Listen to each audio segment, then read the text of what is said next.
الحمد لله والصلاة والسلام على محمد رسوله الأمين وعلى آله وأصحابه أجمعين، أما بعد. السلام عليكم ورحمة الله وبركاته. محترم دينكم وردونكم مسلمانان ورونو، ذو الحجې د میاشتې اولې لس مبارکې شپې او ورځې شروع شي او په دې کې تکبیرات ویل ډېر عظیم عبادات دی چې الله رب العالمین فرمایي لیشهدوا منافع لهم ويذكروا اسم الله في ایام معلومات، چې حاضر شي دا خلک خپلو ګټو ته او د الله رب العالمین عباداتو کې په معلوم ورځو یعنې د ذوالحجې په لسو ورځو کې. او تکبیرات دوه قسمه دي، یو متعلق یعنی د اول ورځ نه تر اختر څلورمې پورې هر وخت او هر ځای کې ویل پکار دي.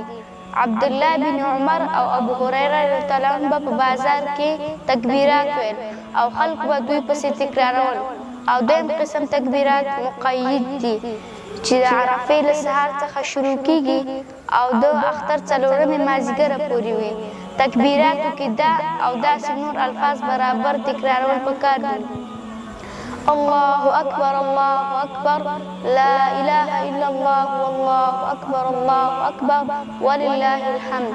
مسلمان وروره کوشش پکار دی چې دا لس مبارکې شپې او ورځې په تکبیر ویلو سره قیمتي کړو چې الله رب العالمین هم عبادات قبول کړي. والسلام علیکم ورحمة الله وبرکاته.